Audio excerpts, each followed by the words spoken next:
दोस्तों, जब कोई जहाज समुद्र में जा रहा होता है और फिर ऐसी कंडीशन आ जाती है कि जहाज डूबने वाला है, तो सबसे पहले जो लोग भागते हैं वो होते हैं उस जहाज के चूहे। और ठीक ऐसा ही कुछ देशों के मामले में होता है। जब भी कोई देश डूब रहा होता है तो सबसे पहले उस देश के गद्दार उस देश को छोड़कर भागते हैं। और इस टाइम पर यूक्रेन के साथ भी कुछ ऐसा ही हो रहा है। जैसा कि कल मैंने आपको बता दिया था कि अमेरिका और पश्चिमी देशों की मंजूरी के बाद यूक्रेन ने लॉन्ग रेंज मिसाइलें रूस में बरसाना स्टार्ट कर दी हैं, जिसमें कई सारे रूसी मारे गए हैं, कई सारे घायल हुए हैं और कई सारे लोगों के घर तबाह हो गए हैं। उसके बाद रूस की तरफ से रिटेलिएशन आना निश्चित था, जो कि अब आना स्टार्ट हो चुका है। और आप यकीन मानिए, इस टाइम पर रूसी वायुसेना कहर बनकर टूट रही है यूक्रेन के अलग अलग शहरों पर। लेकिन दोस्तों, उससे पहले अगर अभी तक आपने इस चैनल को सब्सक्राइब नहीं किया है तो आपसे विनम्र निवेदन है कि आप इस चैनल को सब्सक्राइब कर नोटिफिकेशन बेल को ऑन कर लीजिए और वीडियो को लाइक कर दीजिए। चलिए हम वीडियो में वापस आते हैं। और कई कस्बे तो ऐसे भी हैं जो कम्प्लीटली खत्म किए जा चुके हैं, यानी कि अब उनको मिट्टी में मिला दिया है और पता नहीं लग रहा कि अब वहाँ पर कोई रहता भी था या नहीं। इतना ही नहीं, रूस के जो TU सीरीज के बम वर्षक विमान हैं वो बाज की तरह उड़ान भर रहे हैं। और जहाँ भी कहीं यूक्रेन का सैनिक या फिर यूक्रेन की बड़ी और महत्वपूर्ण बिल्डिंग दिख रही है उसे मिट्टी में मिला दे रहे हैं। लेकिन अब इन हमलों से शायद यूक्रेन का मोरल इतना ना टूटा हो, शायद यूक्रेन के लोगों का भी इस हमले से हौसला ना डूबा हो,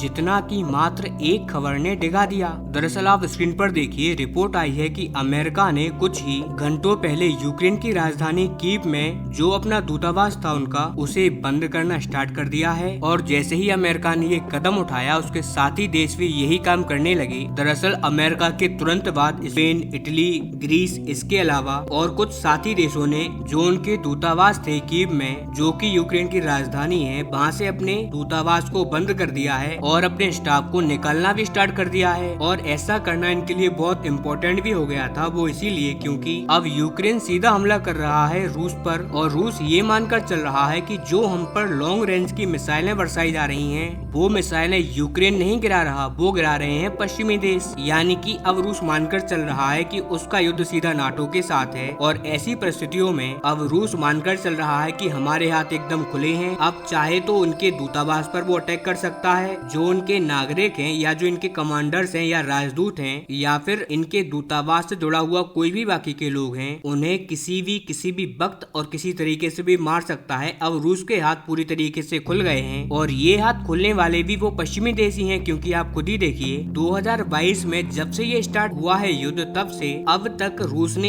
एक बार भी किसी भी दूतावास के ऊपर अटैक नहीं किया। यहाँ तक कि पश्चिमी देशों के जो नेता हैं, फिर चाहे वो राष्ट्रपति हो या प्रधानमंत्री हो या विदेश मंत्री हो या कोई भी मंत्री क्यों ना हो, वो लगातार यूक्रेन का दौरा कर रहे हैं, राजधानी कीव का। अब ऐसे में चाहे तो रूस उन पर कभी भी अटैक कर सकता था और उन्हें निस्तो नाबूद कर सकता था, लेकिन रूस ऐसा नहीं कर रहा था, क्योंकि वो कर रहा था अपने युद्ध धर्म का पालन। तक रूस का मानना था कि हमारा युद्ध सिर्फ यूक्रेन के साथ है, हम मात्र उसी के साथ या उसके सैनिकों के साथ लड़ेंगे, फिर चाहे हमारा कितना भी नुकसान क्यों ना हो जाए। लेकिन पिछले कुछ दिनों में जो पश्चिमी देशों ने विश्वासघात किया है और युद्ध के नियमों का उल्लंघन किया है, उससे कहीं ना कहीं रूस बहुत ज्यादा आहत है। और इसीलिए वो अपने इस गुस्से का इजहार कर सकता है इन देशों के अगेंस्ट। इन देशों की जो महत्वपूर्ण बिल्डिंग है यूक्रेन के अंदर, और चाहे फिर वो इनकी काउंसलेट हो या फिर इनकी जो एम्बेसीज हैं वो हो, इन्हें मिट्टी में मिलाकर। और याद रखिए, ये मात्र एम्बेसीज नहीं है अमेरिका और पश्चिमी देशों की, ये इनके परमानेंट ठिकाने हैं जहाँ से ये खुफिया मदद पहुँचाते हैं। इन देशों की खुफिया एजेंसियां यूक्रेन को इनपुट देती हैं रूस के बारे में कि कहाँ पर रूस के सैनिक मौजूद हैं और अलग अलग प्रकार की। इसीलिए अब ये रूस के लिए